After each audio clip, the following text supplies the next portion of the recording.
আজকে আছে এইচএস পরীক্ষা, তো চলো পরীক্ষার জন্য প্রস্তুতি নেওয়া যাক। সকাল সকাল 5টা উঠে গেছি, এখন খাচ্ছি জল, খাওয়ার পর বই নিয়ে বসবো স্নান করে স্কুল। তো চলো স্কুলের পুরো সিনেমাটা দেখাবো, মানে আজকে যা যা করবো আজ থেকে 7 দিন 6 দিন পরীক্ষা আছে, তো 7 দিনের ফুটেজ দেখাচ্ছি পার্ট টু পার্ট। তো চলো যখন বেরোবো বাড়ি থেকে তখনকার চিন্তা পাই গাই। সকাল সকাল উঠে গেছি, টেনশন নাই এখন, বিনা বিন্দাস। পরীক্ষা তো টেনশন করবে না, পরীক্ষার টেনশন করতে গেলে শুধু পড়া যেটুকটা পড়ে যাবে ওটুকটা ভুলে যাবে। তো বিনা টেনশনে পরীক্ষা দিতে যাও, পড়াশোনা না করে দিতে যাও, এটাই হলো ব্যাক বেঞ্চারের পাওয়ার। তো চলো পরে ভিডিও দেখাচ্ছি। গাইস এখন একটু বসেছি বই নিয়ে, তো বই নিয়ে পড়ছি, ভাবছি একদম না ফুল ভাবনা, একদম পড়াশোনা কিছু হচ্ছে না, বই নিয়ে একবারে ফুল। এখন রিলস দেখানো হচ্ছে যে পরীক্ষা কী লিখবো ভাবছি, কনফিউজ হয়ে যাচ্ছে। কিন্তু আমি ভাবি এক হিসাবে যদি 2 মিনিট ফোনটা না দেখে যদি আমি 3 মিনিট বইটা নিয়ে পড়ি তাহলে কাজে দেবে, কিন্তু না, ব্যাক বেঞ্চের মধ্যে পড়ে না। ইন্টারনেটে একটু বেশি মন, তো ওই জন্য ইন্টারনেটে সবসময় নিয়ে যাচ্ছে, মানে জাসুসি করতে হয়। পড়াশোনা করে কি জাসুস করে হবে? তো ডিগ্রি নিয়ে কী করবো? নিজের ডিগ্রিতে তো ওখানে আছে, এখানে কী আছে? ব্রো পড়াশোনা করো ব্রো, লাইফে কিছু করতে পারবে, কিন্তু আমার মতো আনারই হবে না, নাহলে পুরো কেরিয়ার নষ্ট। বই দেখছো, বই কী করবো আমি নিজে কাল পাচ্ছি না, কী করবো এত বই মোটা বই। বই দেখি তো আমার মাথা খারাপ হয়ে যাচ্ছে। সারা বছর পড়িনি, এখন কি পড়ে হয় বলো তো? তোমরাই বলো। সারা বছর না পড়ে এখন খুব মাথায় টেনশন পড়ে গেছে। তো আমার মতো যারা ভুল করছে এগুলো ভুল করো না প্লিজ, সারা বছরটা একটু মন দিয়ে পড়ো, না হলে পরীক্ষার হলে গিয়ে কী করবে মাথা কনফিউজ হয়ে যাবে। আমি যাচ্ছি আমার বন্ধুর ভরসায়, তোমরা কার কার ভরসায় কে কে যাচ্ছ এইচএসের প্রথম পরীক্ষা দিতে? চলো আমাকে কমেন্ট করো। বাই গাইস, পরে দেখা হবে।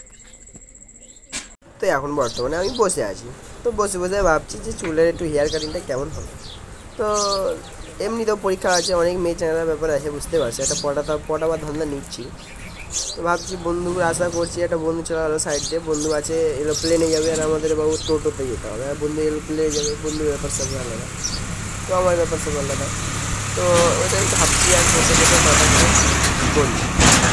তো ভাবছি গাড়িটা আসবে কখন, গাড়ি আসলে তো উঠে বসতে পারবো, আর সামনে আমাদের নতুন নতুন অনেক জিনিস দেখতে পাবো। তো চলো দেখি দেখি। সারা পরীক্ষায় দিতে না দেখো পুরা ঝগড়া ছাত্রা ঝগড়া বলে দাও কিছু গাইস, মানে দর্শক লোককে পরীক্ষা দিয়েছে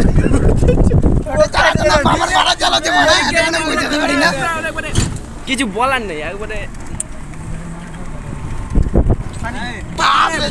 এটা মাল না, এটাকে বলা হয় একেবারে মেয়ে। তো কি করছি বে, ভিডিও করছি না পুরা একবারে 99 ডিগ্রি ভিডিও হচ্ছে। এখন ভিডিওটা ছাড়বো ভালো করে বলছিলাম না। দেখতে পাচ্ছ পরীক্ষার জন্য এখানে এরা বাস করেছে, আর আমাদেরকে দেখো মানে আমরা লাউরা টোটোতে যাচ্ছি। লাউরা জীবনে যদি কোনোদিন পরীক্ষা দাও মানে এরকম বড় বাস করবা, তা তো জীবনেও তোমার পরীক্ষা পারবে না। একদম যা বললো একবার গায়ে পুরো